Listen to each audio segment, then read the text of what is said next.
হুমকি ধামকি কিংবা নিষেধাজ্ঞা কোনো কিছুতেই কাবু করা যায়নি ইরানকে। নেতানিয়াহু বারবার ঘোষণা দিয়েছিল ইরান আক্রমণ করবে, কিন্তু সাহস পায়নি। উল্টো আক্রমণের জন্য যুক্তরাষ্ট্রের শক্তিশালী যুদ্ধ বিমান F-35 পাঠিয়েও তা ফিরে আসে। ইরানের বাভার 373 এর ভয়ে ইসরায়েলের যুদ্ধ বিমানগুলো ফিরে আসতে বাধ্য হয়েছিল। কি আছে এই বাভার 373 এ? ইরানের প্রতিরক্ষায় আর কি ভয়ঙ্কর সমরাস্ত্র দেখেছে ইসরায়েলের বিমান বাহিনী, যার কারণে মিশনের লক্ষ্য পূরণ না করেই তেল আবিবে ফিরে যেতে বাধ্য হয়েছিল ইসরায়েলের ফাইটার পাইলটরা। এখন তেহরানকে লক্ষ্য করে হামলা চালাতে বারবার ভাবতে হচ্ছে ইসরায়েলের প্রধানমন্ত্রী নেতানিয়াহুকে। যুক্তরাষ্ট্রের তৈরি আধুনিক যুদ্ধ বিমান F-35 কেন ফিরে আসলো আক্রমণ না করে? এত প্রশ্নের একটি উত্তর, বাভার 373। এই ঈদে জামা জুতো অ্যাক্সেসরিজের ডিসকাউন্ট।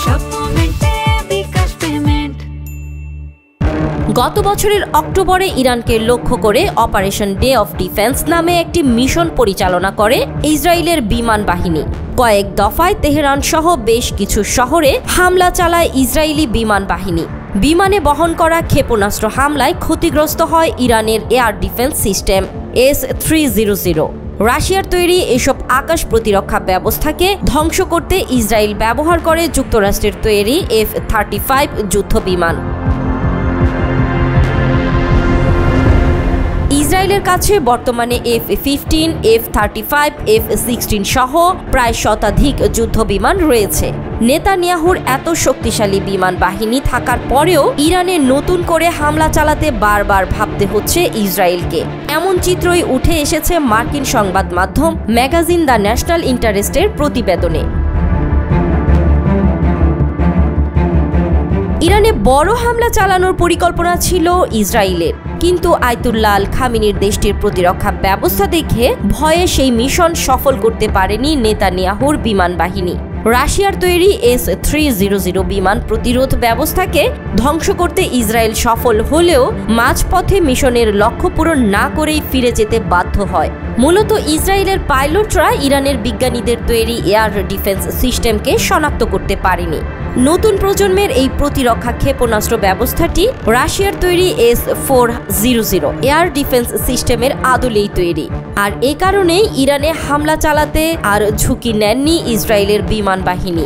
কিন্তু এখন প্রশ্ন হলো, কতটা শক্তিশালী ইরানের বাভার 373 এয়ার ডিফেন্স?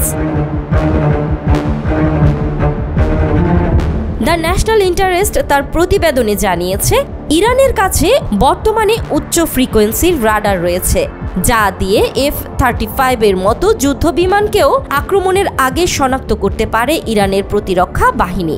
মূলত বাভার 373 এয়ার ডিফেন্সের সাথে একীভূত রয়েছে ইরানের ওই শক্তিশালী রাডারটি। 2022 সালে ইরানের বিজ্ঞানীরা একটি পরীক্ষা চালায়। সেখানে তাদের নির্মিত ড্রোন দিয়ে বাভার 373-তে পরীক্ষামূলকভাবে আক্রমণ চালানো হয়।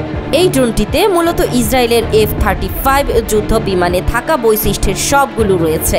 আশ্চর্যজনকভাবে 280 কিলোমিটার দূর থেকেই ড্রোনটিকে শনাক্ত করতে পারে ইরানের এয়ার ডিফেন্স সিস্টেম। ড্রোনটি যখন 186 কিলোমিটার দূরে অবস্থান করছিল, ঠিক তখনই ড্রোনটিকে ধ্বংস করতে সক্ষম হয় বাভার 373। আর এসব তথ্য পর্যালোচনা করেই ইরানে হামলা চালাতে বারবার ভাবতে হয়েছে নেতানিয়াহুকে।